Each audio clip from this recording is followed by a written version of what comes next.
You don't actually enjoy smoking anymore. You know that. The taste isn't good. The smell follows you everywhere. Your chest feels heavy in the morning. And yet, every day you still light one. You tell yourself it's the last one. Just one more. After this pack. After this week. After this stressful phase. But what if I told you the cigarette is not your real addiction? What if the real addiction is the identity you've built around it? The breaks, the ritual, the excuse to escape, the quiet rebellion. 15 years. That's not just a habit. It's a lifestyle, a pattern, a story you've been telling yourself. But today I want to tell you a different story. The story of a man who smoked for 15 years and one day decided that one cigarette would be his last. Not because it was easy, not because he felt ready, but because he finally understood something powerful. And by the end of this story, you might understand it too. His name doesn't matter, because in many ways, this man is you.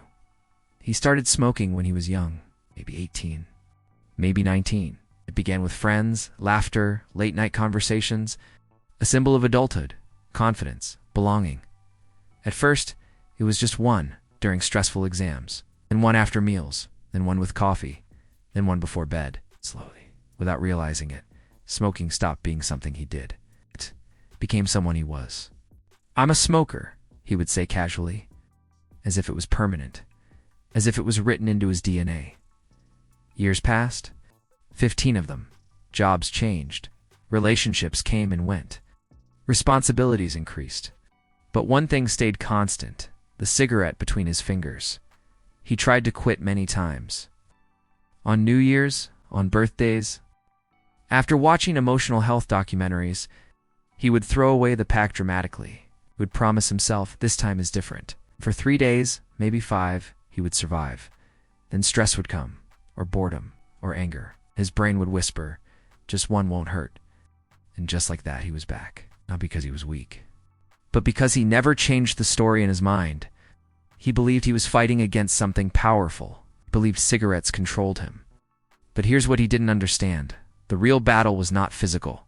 It was psychological. The turning point didn't come in a hospital room. It didn't come from a doctor's warning. It didn't even come from fear. It came on an ordinary Tuesday morning. He was standing outside his office building. Cold air, gray sky, holding a cigarette he didn't even want.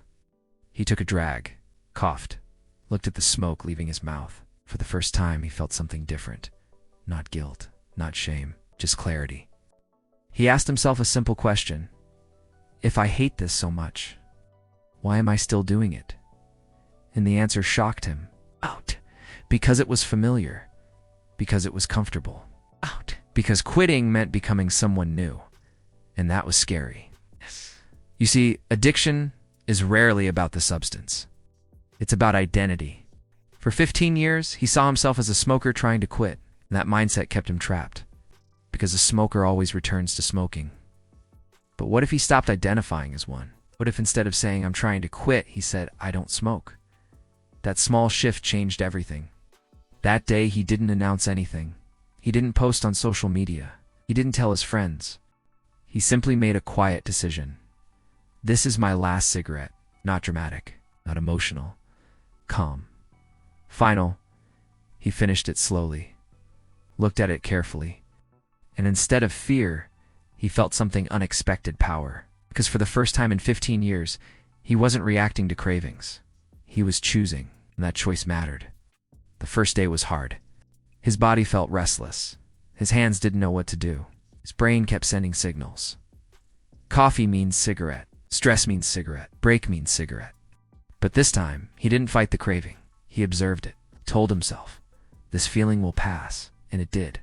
Cravings are like waves. They rise, they peak, they fall. But most people panic at the rise. He didn't. He breathed. He walked. He drank water. He replaced the ritual. Instead of a smoke break, he took a short walk. Instead of holding a cigarette, he held a bottle of water. Instead of saying, "I need this," he said, "I am stronger than this." And slowly, something powerful began to happen. The urges became shorter. Confidence became stronger. But the most important shift was invisible. He stopped seeing himself as a smoker fighting temptation. He started seeing himself as a disciplined man building control. That identity gave him strength. And here's the lesson for you. You don't rise to the level of your goals. You fall to the level of your identity. If you believe you are weak, you will act weak. If you believe you are trapped, you will stay trapped. But if you truly decide, that you are someone who doesn't smoke, your actions begin to align with that belief. It wasn't easy. It wasn't magical, but it was possible. And it started with one decision on an ordinary Tuesday morning. One cigarette. One final moment. One new identity. That was the beginning. If this story resonated with you, share it with someone who might need to hear it. Thanks for watching, and I'll see you in the next one. The second week is where most people fail. Not the first day, not even the first 3 days. The second week. It's the excitement of quitting is gone. The fear is gone. The drama is gone.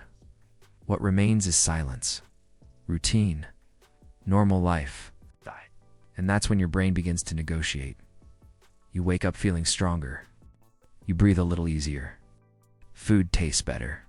You think, maybe I'm cured. And then the voice returns. You've done so well. One cigarette won't destroy everything.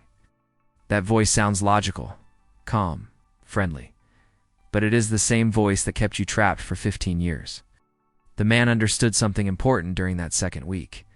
Cravings do not mean you want to smoke. Cravings mean your brain is adjusting. For 15 years, nicotine was part of the routine. Coffee triggered it. Stress triggered it. Even happiness triggered it. Now the brain was confused. It kept sending old signals, but he no longer obeyed them. Instead, he studied them. He noticed patterns. Morning coffee was dangerous, so he changed his routine.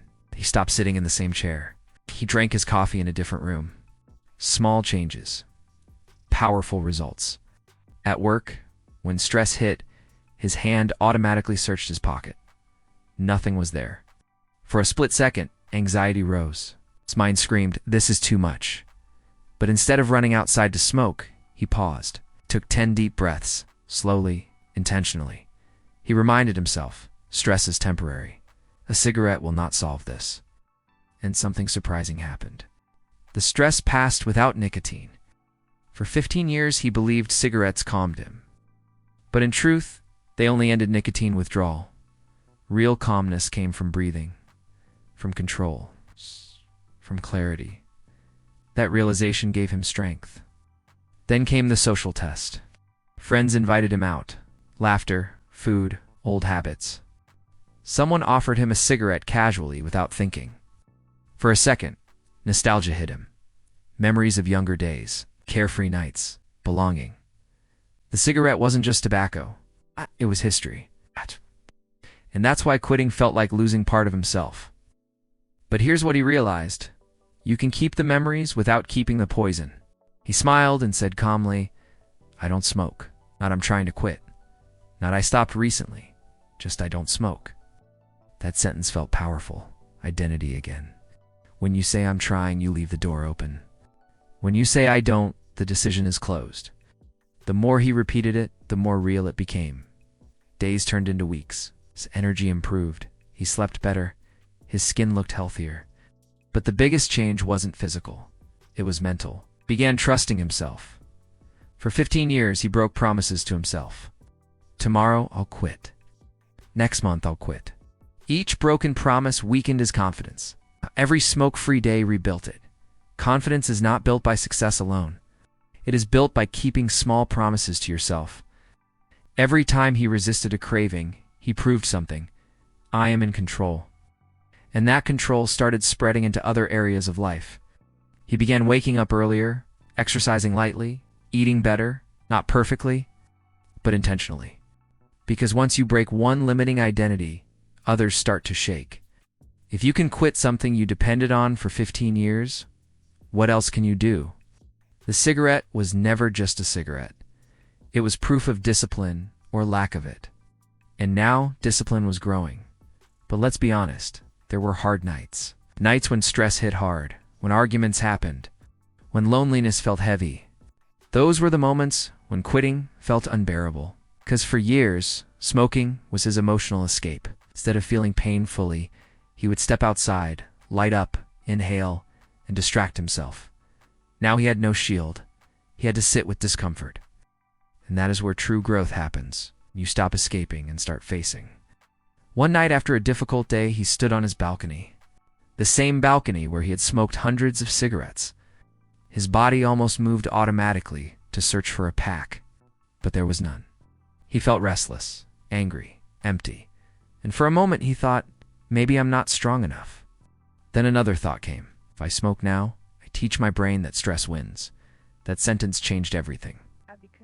Quitting is not about today. It is about teaching your future self who is in charge. So he stayed. He breathed. He allowed the discomfort to exist. And after 20 minutes, the intensity faded. Not completely, but enough. That night, he learned the most important lesson. Cravings do not kill you. Giving in does. Pain is temporary. Pride is permanent. The next morning, he woke up proud. Not because it was easy, but because it was hard, and he survived. That pride became addictive in a healthy way. And here's what you need to understand. Freedom is not a single decision. It is daily decisions. It is choosing your future over your impulse. It is choosing identity over habit. It is choosing strength over comfort. Every day he didn't smoke, he wasn't just avoiding cigarettes. He was building a new version of himself. A man who doesn't depend on substances. A man who controls his actions. A man who keeps his word. And slowly, the idea of smoking began to feel foreign, strange, like an old chapter in a book he no longer related to.